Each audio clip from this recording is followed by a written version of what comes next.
This is a story about betrayal, a story about a family that stole everything from one of their own, her credit, her dignity, her peace.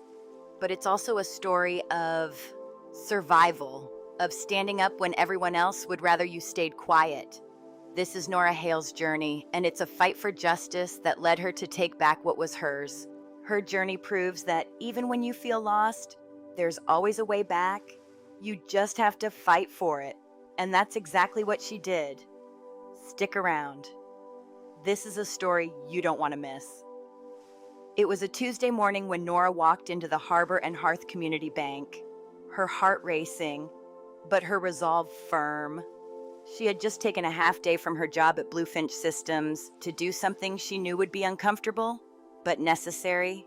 There, standing at teller window number 3, was Randall Pike, her stepfather of 12 long, miserable years, ready to ask her for something she had refused to give him time and time again, her signature on a refinancing application. But this time, Norah was done. She wasn't a teenager anymore, someone who would buckle under family pressure. She was 32 with her own life, her own financial security to protect.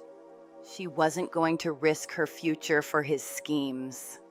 The fluorescent lights buzzed above her head, casting their cold, harsh light on the scene unfolding in front of her. The smell of printer ink and the low hum of money-counting machines filled the air. But Norah's focus was on the man in front of her, Randall Pike. The man who had spent years manipulating and belittling her. He stood there, glaring at her with a venomous anger that she had seen before. His face turned that familiar shade of purple she had learned to fear as a teenager. But this time, she didn't flinch. This time, she wasn't afraid of him. "I'm not signing it, Randall," Norah said, her voice steady despite the tremor in her hands. "I'm not risking my financial future for your schemes anymore." Randall's response was a low growl, something guttural and full of rage. "You ungrateful little." His words cut through the tension like a knife, and Norah's stomach twisted as she felt the weight of everything she had been trying to escape in the years since she'd moved out. He took a step forward, and then another. His eyes narrowed, his fists clenched. Before she could process what was happening, Randall lunged at her. The first shove sent her stumbling backward, her body slamming into the velvet rope barrier that separated customers from the teller. She gasped. The wind knocked out of her as she tried to steady herself. But it was too late. The second shove came quickly, sending her to her knees on the cold, unforgiving marble floor.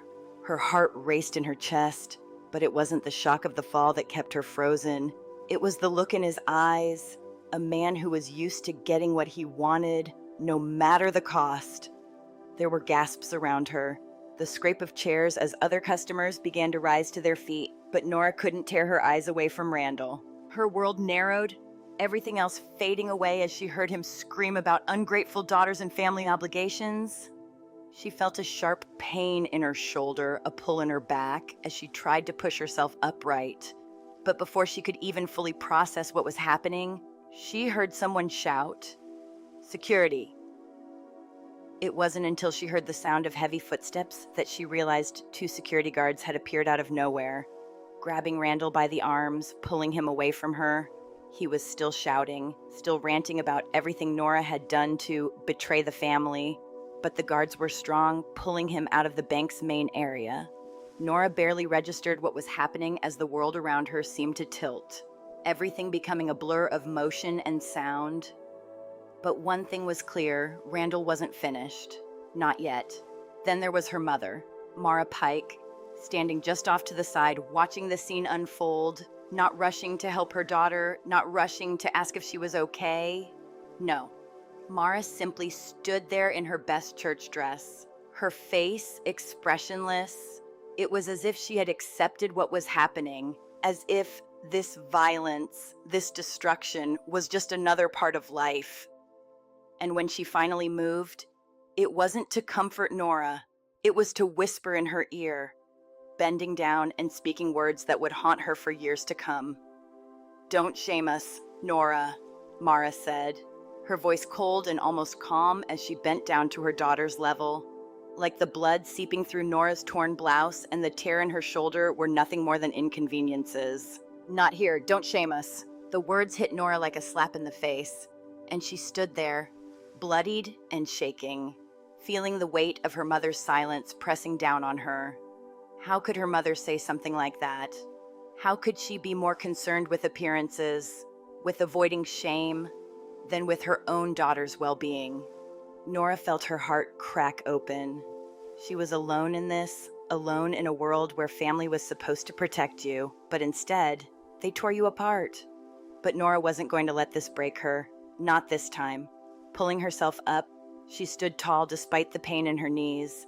Despite the throb of the cut on her shoulder, her blouse, once white, was now torn and stained with blood. But she kept her head high. She turned to face the man who had just stood by and watched as her stepfather assaulted her. The branch manager, Mr. Dalton, had emerged from his glass office, his eyes wide with surprise, but he didn't rush toward her to offer help. No, he simply stood there, staring at her like she was some kind of spectacle. "I'm pressing charges," Norah declared, her voice firm. She wasn't sure where the strength was coming from, but it was there, and she wasn't backing down. It was then that she saw it, the flicker of something in Mr. Dalton's eyes as he glanced at the papers on the desk. It was a subtle shift, but it was enough to catch her attention. He looked down at the application that had her name on it, and she could see his face go pale. He swallowed hard, and then, without another word, he walked over to the desk, picked up the application, and locked it in the drawer. "Miss Hale," he said slowly, his voice shaking. "When did you say you signed these documents?" Nora's heart dropped into her stomach. "I didn't sign anything," she said, her voice barely above a whisper. "That's why I'm here. I'm here to tell you I won't sign it. Mr. Dalton. Not now. Not ever. Mr. Dalton's hands trembled as he set the papers down, glancing nervously at the security camera in the corner before quickly locking the drawer. He glanced at Norah, and she could see the fear in his eyes. But he said nothing more. His silence spoke volumes. "I think we need to handle this very carefully," he murmured, barely audible. The police arrived within minutes, but Randall wasn't done yet. He was still ranting as they cuffed him, still shouting about how family was supposed to take care of family, how Norah owed him for everything he had done for her, for putting a roof over her head all those years. As the officers took him out of the bank, Norah watched her mother follow them, never once looking back at her daughter, not once asking if she was okay, not once showing the slightest bit of concern for the violence her husband had just inflicted. And the other customers, they pretended to go back to their business, but Norah could feel their eyes on her, their judgment, their curiosity. She wasn't sure if they were concerned or just fascinated by the spectacle, but she knew one thing for sure: this wasn't over. Not by a long shot. Mr. Dalton approached her again, this time with a first aid kit, his face full of concern.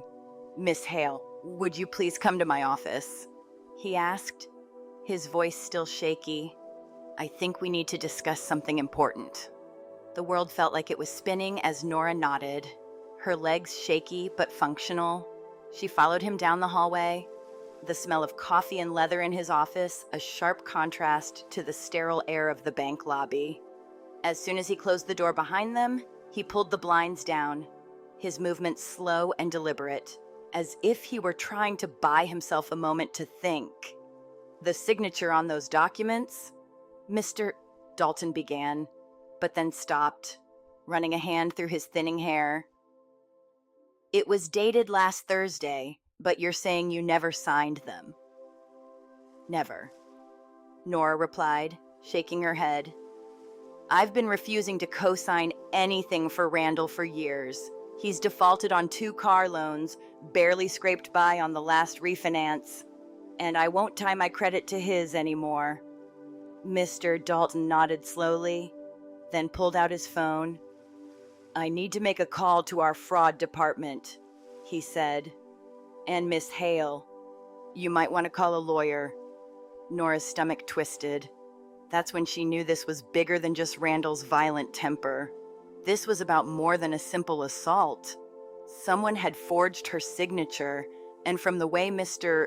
Dalton was acting, he knew exactly who was behind it. As Nora left the bank that day, she felt like the ground beneath her feet was crumbling, but she wasn't broken. Not yet. Not ever again. She had a plan, and she was going to make sure she got justice, no matter what it took. The moment Mr. Dalton's eyes flicked from the papers to my face, I knew something had shifted. His expression faltered, barely a hint of fear creeping across his features before he quickly masked it with professional composure. But it was too late. I could see the color draining from his face, his fingers trembling as he set the documents down on the desk. "Miss Hale," he began, his voice uncharacteristically thin. "When did you say you signed these, I felt a chill. The question was simple enough, but something about the way he asked it, the hesitation in his voice, made my heart race. I stared at the papers, the signature boldly glaring up at me. It was mine. I could tell by the way the N curved, the way the ink spilled just slightly on the edge of the H. But something was off. This wasn't how I signed my name. I'd seen that signature before years ago, when I had co-signed a loan for Randall's business ventures, but I hadn't signed anything for him in years. Not after the first time he'd defaulted on a loan and ruined my credit. The second time I'd put my foot down, I refused. This was different. This was a forgery. The realization hit me hard, and my blood went cold. Mr. Dalton was visibly rattled, his Adam's apple bobbing as he swallowed hard. He set the paper back down, his eyes darting to the locked drawer in the desk. For a moment, he didn't say anything. He just stared at the document, like he was debating whether to even acknowledge what had just happened. Then, with a shaky sigh, he slowly turned to the security camera in the corner of the room, as if seeking some kind of backup, as if asking it to witness what he knew he had to do next. Finally, he locked the drawer with a faint click, his hands shaking so much that it was almost painful to watch. I think we need to handle this very carefully, Miss Hale," he said softly, like he was trying to convince himself as much as me. I stood there, my mind racing. How could how could anyone have gone this far? It was one thing for him to ask for money, to ask me to co-sign loans, but this was something else entirely. Someone at this bank had helped him. The forged documents, the fake signatures, the approval processes, it all had to be carefully orchestrated. And it was happening right under my nose. I looked back at Mr. Dalton. His eyes were locked on the drawer, his expression clouded with guilt, suspicion, and a hint of fear. The room was suddenly too small, too tight. The weight of what I was about to uncover was suffocating. "You suspect someone in the bank?"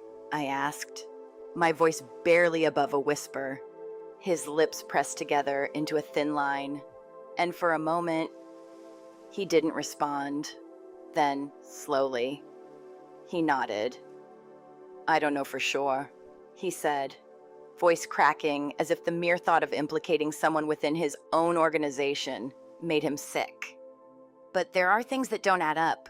I've worked in banking for over 2 decades. Signatures, they evolve over time, but this one, it's too clean, too perfect. It's like someone took a template and traced it." He stopped and swallowed again, visibly shaken. I felt my heart skip a beat. There it was, the proof. My stepfather hadn't just stolen from me in the usual ways. He hadn't just asked for help and made false promises. No, this was deliberate, premeditated, Randall had orchestrated an elaborate scheme, and someone at the bank had been complicit. My blood boiled as the weight of his betrayal hit me again. The person I'd once called family had made my life a hell for years. But now, he was stealing from me in ways I never imagined. He wasn't just asking for money, he was stealing my name, my future, and he had help. My head spun as Mr. Dalton's words sunk in. My mind raced with a million questions. Who else was involved? How long had this been going on? How many more loans had Randall gotten approved under my name? And most importantly, who else in the bank could be trusted? Mr. Dalton stood up suddenly, his chair scraping sharply against the floor. He walked over to the filing cabinet and unlocked it, his hands trembling as he pulled out a thick manila folder. It was filled with more documents, more loans, more applications. I watched as he opened it, pulling out papers that had clearly been carefully arranged. Each one was marked with my name, my signature, each one looking almost identical to the last. But none of them were my signature. I could feel my stomach turning. The forgeries had been going on for months, maybe even years. And it wasn't just Randall. Someone had been helping him, providing him with access to my personal information, to my past signatures, to documents that were supposed to be locked away and secure. Miss Hale, I need you to understand something. Mr. Dalton said, his voice low and urgent. We are going to investigate this. I promise you. But it's going to take time. We need to know who helped him inside the bank, who knew what was going on, and who let it happen. His eyes flicked to the camera again, then to the locked drawer. We have to move carefully. We can't let anyone know what we've discovered. Not yet. I nodded, my chest tight with anxiety. What do we do now? I asked, my voice shaky. We wait, Mr. Dalton said. But we also move quickly. I'm contacting our fraud department, and I think you should contact a lawyer. This is bigger than just a simple loan application. He paused, running a hand through his thinning hair, the weight of the situation resting down on him too. This is fraud, Miss Hale, identity theft, and whoever's behind this needs to be held accountable. I left his office feeling like the ground had been pulled out from under me. As I walked through the lobby of the bank, the fluorescent lights flickering overhead, I felt like a different person. I wasn't just some woman trying to protect her finances anymore. I wasn't just some daughter trying to protect her family from a man who didn't deserve to be called a father. No, I was someone whose life had been stolen, whose name had been stolen, and I was done being silent. The police were called, but the damage had already been done. Randall's scheme had already unfolded, and I was caught in the middle of it. But one thing was for sure, I wasn't going to let him get away with it. Not now. Not ever. I didn't know what to do after everything that had happened at the bank. My mind was reeling, my hands still trembling from the shock of the discovery. I could barely process what I'd just learned, let alone figure out what steps to take next. That's when I called Evan. I could hear the surprise in his voice when he picked up.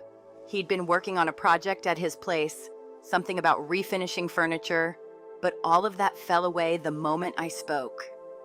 What happened? He asked, his voice steady but urgent, as if he already knew something big was coming. I told him everything, the assault, the forged signatures, the bank, the fraud.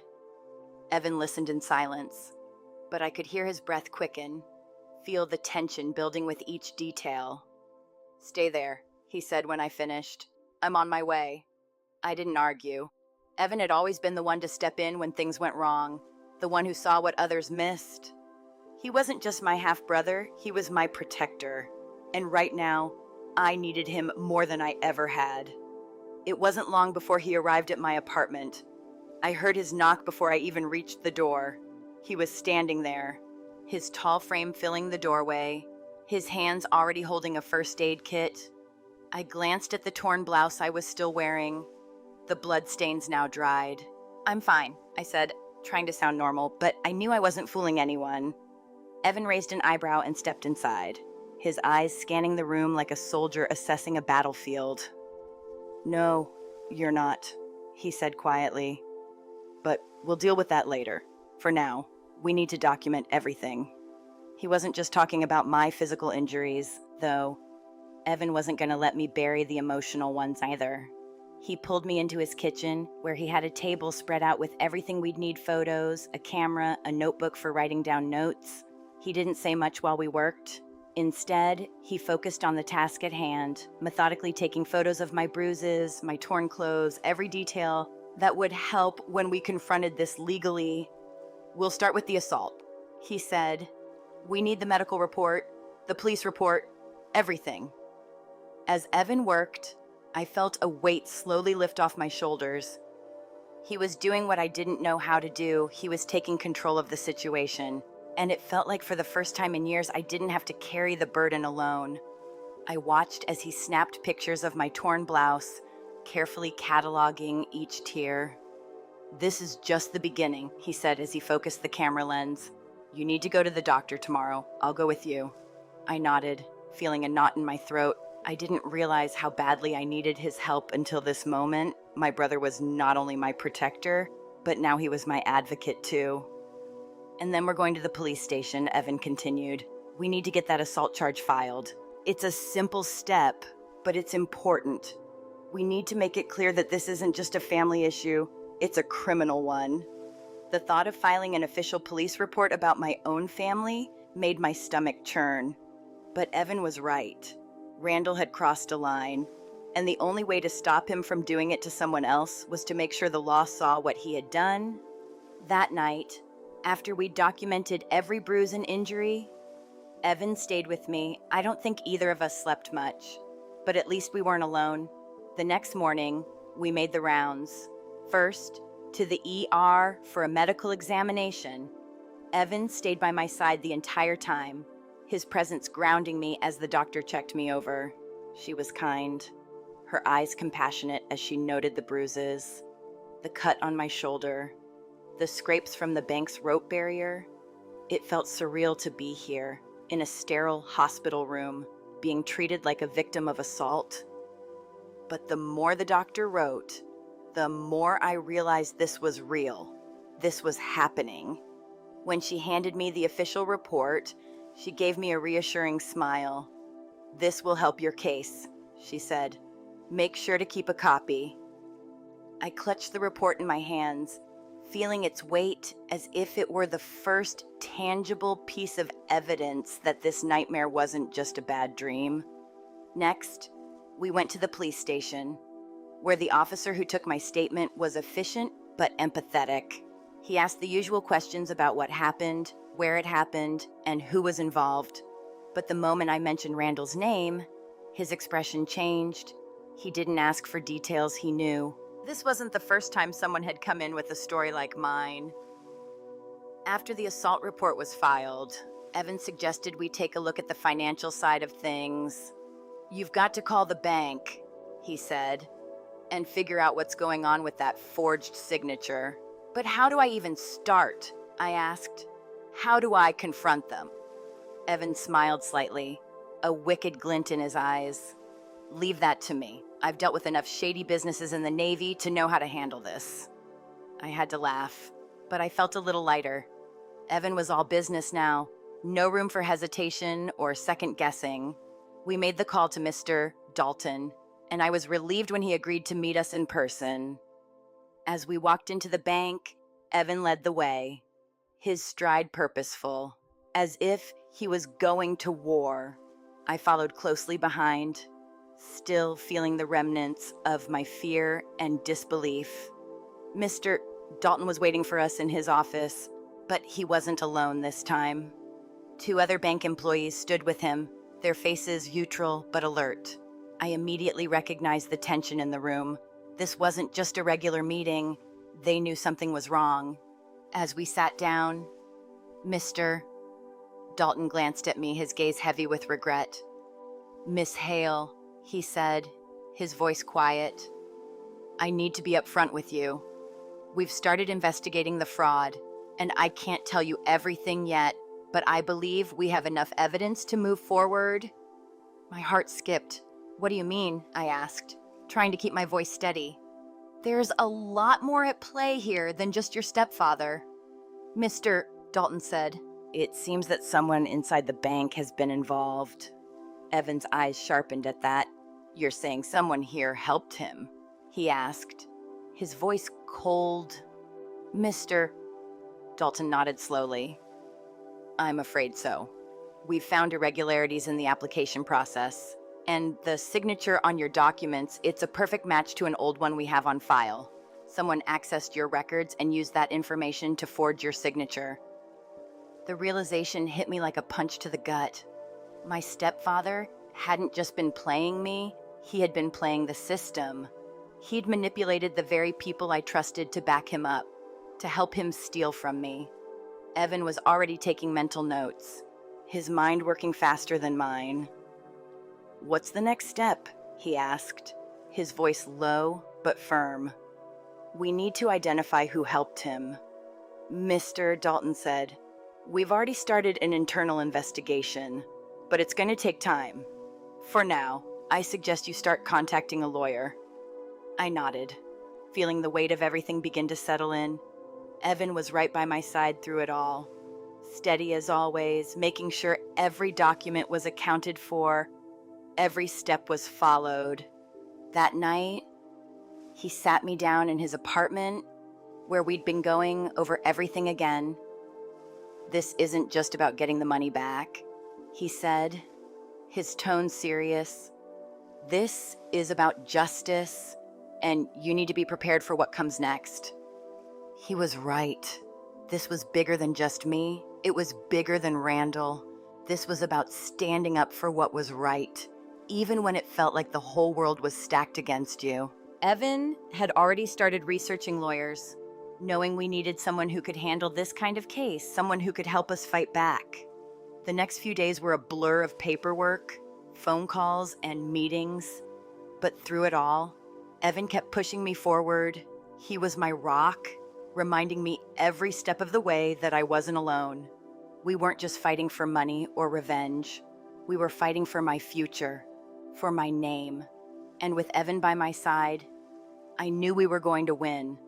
The legal battle was in full swing, and the weight of the evidence was beginning to mount. The more we dug into Randall's actions, the more layers of deceit we uncovered every day. New pieces of the puzzle fell into place, each one more damning than the last. But the hardest part wasn't the mounting evidence. It was dealing with Mara. She was my mother, yet at every turn, she refused to acknowledge the role she had played in enabling Randall's fraud. It was like living in two worlds. On one side, the cold and hard facts of the case were being presented to me. The forged signatures, the stolen money, the fraudulent loans. On the other, there was my mother, standing by Randall, still defending him, still pretending like nothing had happened. I don't think I could have prepared myself for how deeply her denial would hurt.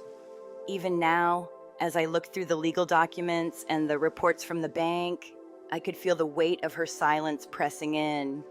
She refused to admit anything, and it was suffocating. It was one thing for Randall to manipulate me, it was another for her to do the same. But that's exactly what she had done. She had been complicit in it all, turning a blind eye, justifying it as family loyalty or keeping things together. Yet every time I confronted her with the truth, she acted as though I was the one who had done something wrong. That night, she called me again. The familiar number flashed on my phone, and I froze. I had been avoiding her calls, but something told me I needed to answer. I pressed the button, hearing her voice crackle through the line. "Norah," she said, her voice strained. "I've been thinking about everything. I know you're angry, but you have to understand. Randall, he's your stepfather. He's family." I could hear the words she was about to say, even before she said them. "We've been through a lot together. I've been with him through thick and thin. You don't know what it's like." The words felt like knives in my chest. I didn't even know how to respond. How could I? What was there left to say to someone who refused to see the truth? Mom, I said, my voice shaking with anger. You have no idea what it's like to be me, to have your own family turn on you, to have your name stolen, your future destroyed. I paused, trying to hold back the tears. I can't keep pretending anymore. You need to face what's happened. Randall isn't just your husband. He's a criminal. And you're just as much a part of this as he is. There was a long silence on the other end. I could hear her breathing, hear her hesitation. Then, in that all too familiar tone, she responded, You're being harsh. Norah, this isn't the way to handle it. This is your family, and you're throwing it all away. I closed my eyes, trying to control the wave of emotion that threatened to overwhelm me. I had spent years justifying her actions. For years, I had been the one to hold the family together, to make excuses for her, to tell myself that she wasn't as bad as she seemed. But now, I could see the truth for what it was. She wasn't just complicit, she had enabled him. She had chosen him over me, over her own daughter. I'm not throwing anything away, I said, my voice cold. But I won't let you destroy me anymore. I'm done being silent. There was a sharp intake of breath on the other end of the line. You're making a mistake, Mara said, and I could hear the pleading in her voice. You don't understand. He's been under so much pressure. He's been trying to provide for us. He's been stealing from us. Mom, I snapped. He's been using me, using my name to finance his schemes. You let him do it? You let him ruin my life? Another silence stretched between us, and this time, I didn't care. I wasn't going to beg for her approval anymore. I don't know what to tell you. Norah, she said softly, her voice breaking. I'm just trying to protect what's left of our family. Our family, I repeated, the bitter laugh slipping out before I could stop it. This isn't a family. Mom, not anymore. It's a lie. I hung up before she could say anything else. The tears that I had been holding back finally came. I couldn't stop them. I didn't even want to. But even as I cried, a part of me felt something change. For so long, I had been holding on to the idea that my mother was still the person I had once known. But now I realized that woman was gone. And in her place was someone who was too afraid to face the truth, too consumed by guilt and shame to acknowledge the damage she had helped cause. The next few days were a blur of legal meetings, calls with my lawyer, and more evidence stacking up against Randall and Mara. The truth about the fraud began to unfold in front of me, piece by piece. It was becoming clear that Randall's manipulation of the bank was only the tip of the iceberg.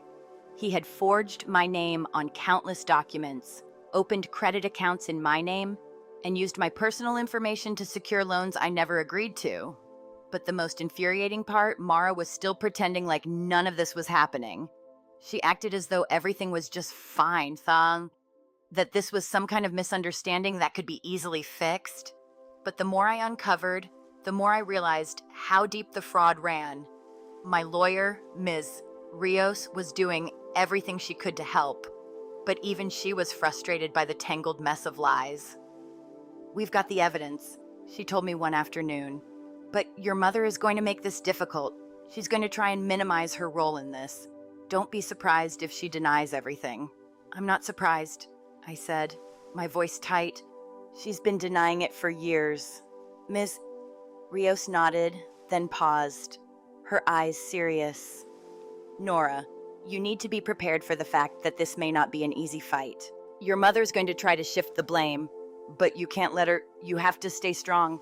I nodded, feeling the weight of everything I was carrying.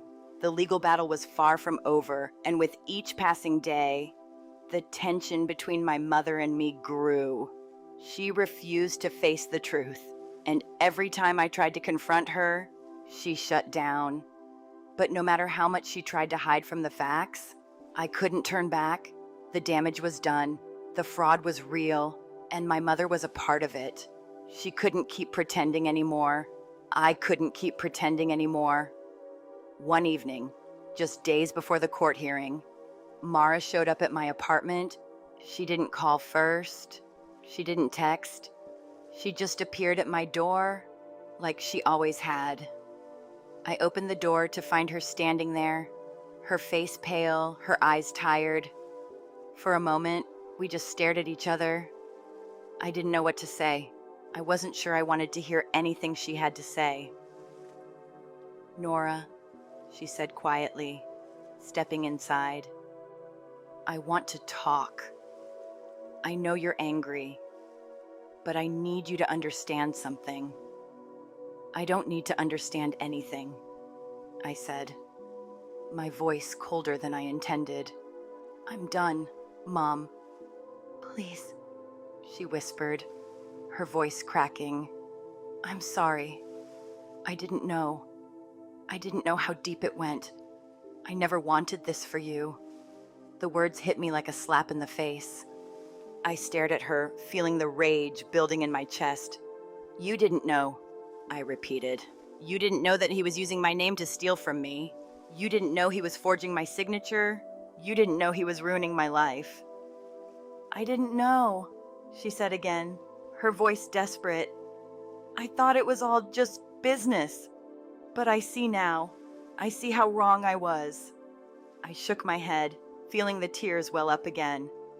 "You don't get it. Mom, you're the reason he kept doing it. You didn't stop him.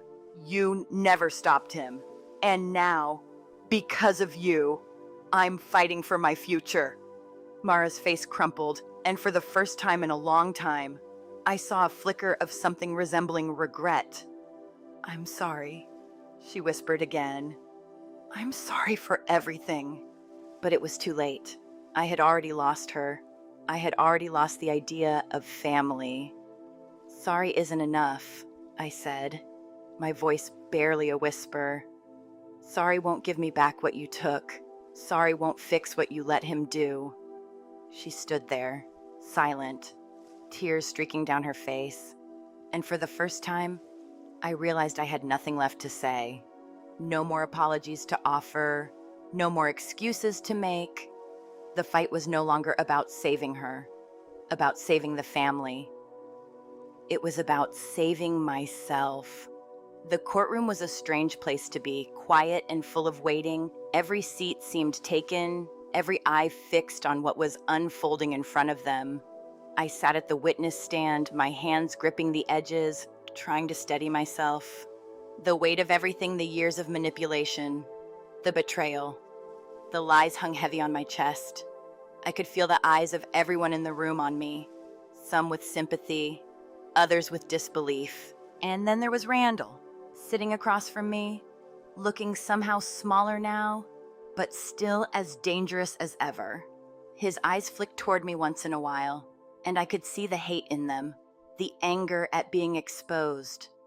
But for the first time in my life, I wasn't afraid. I was ready to face the truth. The first witness to take the stand was Bradley Hutchkins. He'd been the one to forge my signature, the one who'd helped Randall with his scheme. Seeing him there in a prison jumpsuit, sitting under the harsh lights of the courtroom, felt surreal. This was the man who'd helped ruin my life, the man who had enabled Randall's deceit.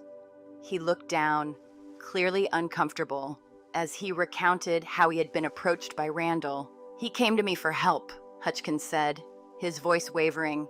"He said he needed my access to the bank's records to get something done. He said it was for family, that it was no big deal." The room fell silent as Hutchkins continued. But I knew it wasn't right. I knew something was off, but I did it anyway. I let him in. His words struck me harder than I expected. I had spent so many years blaming myself for letting things go on as they did, but hearing Hutchkins speak, hearing him admit his role, I realized something I hadn't before. I wasn't the only one complicit in this. Yes, I had been naive. Yes, I had let Randall manipulate me, but Hutchkins had made his own choice to help him. And in that moment, I could feel a shift inside me. Justice was no longer just about righting the wrongs done to me, it was about holding everyone accountable. The defense tried to question Hutchkins, to discredit him. They asked about his motivations, his prior actions, and they painted him as a desperate man trying to save himself. But nothing he said could take away the truth that he had helped forge my signature and been a part of Randall's web of lies. It felt like the first domino had fallen, and the rest of them were following. As Hutchkins finished his testimony, I felt my stomach tighten. Now it was my turn. The prosecutor called me to the stand, and my legs almost gave out beneath me. I had been preparing for this moment, but now that it was here, I didn't know if I was ready. My breath caught in my throat as I walked toward the witness stand. The room around me silent, except for the sound of my shoes clicking on the floor. I could feel the eyes of the jury, the judge, and Randall on me, and I felt a tremor in my hands. But I took a deep breath and sat down, trying to steady my nerves. The prosecutor asked me to recount what had happened, starting with the day I went to the bank. I remembered it clearly how I had walked in, determined to refuse Randall's request, to stand up for myself and protect my financial future.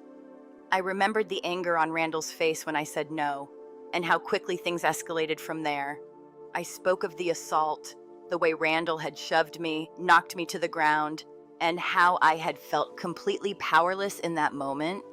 The words came easier now, as I spoke of the bruises, the blood, the humiliation. But I didn't just talk about the violence, I spoke about everything else too. About how my mother had stood by saying nothing, how she had told me not to shame the family, even as I lay there, injured and alone. I told the jury about the forgery, how the bank manager, Mr. Dalton, had recognized the signature as a copy, not my real one, and how that had been the turning point, the moment when I realized just how far Randall had gone. The prosecutor guided me through the details of the fraud, asking me about the loans, the bills, and the fraudulent charges made in my name. I spoke about the shock I felt when I saw my name on debts I had never agreed to, the violation of my identity. As I spoke, I could feel the weight of it all, everything I had been through, everything I had suffered, and yet I felt a strange sense of power. I was telling the truth, and the truth, as painful as it was finally coming to light. When it was time for cross-examination, Randall's defense attorney wasted no time in trying to tear me apart. He questioned me about my relationship with Randall, about why I had been so unwilling to help him, about every instance in the past where I had refused to co-sign. He tried to paint me as vindictive, as someone who was holding a grudge, but I stood my ground. I refused to let him twist my words, refused to let him make me feel guilty for protecting myself. "Isn't it true that you didn't want to help your stepfather?" the attorney asked. "Isn't it true that you've always held a grudge against him?" I met his gaze without flinching. "What's true is that he lied to me. He used me, and he crossed a line that I will never forgive." The attorney tried to press further, but I could see the doubt creeping into the jury's eyes. I could hear the murmurs in the room as they began to see through the defense's tactics.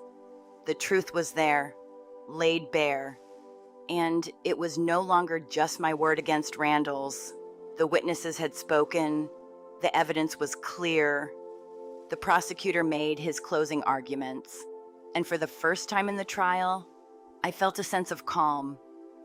The prosecutor didn't just talk about the facts of the case, he spoke about me, about the impact of Randall's actions on my life. He spoke about how Randall had not only stolen my financial security, but had taken something far more valuable, my peace of mind. "This is not just a case of financial theft," the prosecutor said, his voice steady and firm. "This is a case of betrayal. Betrayal by a man who was supposed to be a father. a man who took advantage of his family for his own gain. The defense tried to counter with their usual arguments, but it was clear that they were grasping at straws. The jury was no longer buying their narrative. As the jury deliberated, I sat in silence, my hands folded in my lap. The tension in the room was unbearable. My heart raced, but I tried to keep my thoughts focused. This was it, the moment I had been waiting for, the moment when the truth would finally be acknowledged. The jury returned with their verdict. We, the jury, find the defendant guilty of all charges. I couldn't breathe. The words hit me like a wave, and for a moment, I didn't know if I could stand. Randall's face went pale, his mouth opening and closing in disbelief. My mother, sitting in the gallery, let out a choked sob, but I didn't look at her. I couldn't. This wasn't her moment. It was mine. Randall had been convicted, and for the first time in my life, I felt like I had won. The trial wasn't just about justice for me, it was about reclaiming my life. It was about saying no to a lifetime of manipulation, saying no to the lies, and finally, after all these years, saying yes to the truth. I stood up, my legs weak but my heart full. As the judge called for the next phase of the proceedings, justice had been served and I had survived. As I stand here today, looking back on everything I've been through, I realize just how far I've come. Surviving doesn't mean it's easy, and it certainly doesn't mean there aren't scars, but it does mean that you get to decide your story. You get to stand up, speak your truth, and refuse to let anyone take that away from you. If you're watching this and you've ever felt like you were silenced, like your story didn't matter, I want you to know that it does. You are not alone, no matter what's been done to you, no matter how much you've been hurt. You have the power to heal, to reclaim, and to live again. I've walked that path, and I'm living proof that it can be done. So if my story resonated with you, if it helped you see that there's hope, there's strength in your voice, and there's power in standing up for yourself, I'd love to hear from you. Drop a comment below, share your thoughts, your stories, and let's build a community of survivors who support and empower each other. And if you think this message could help someone else, please consider liking this video and subscribing to the channel. It helps stories like mine reach those who need to hear them most. Remember, your survival is not a betrayal. It's your power. Keep fighting, keep healing, and keep shining. Your future is yours to reclaim, just like mine was.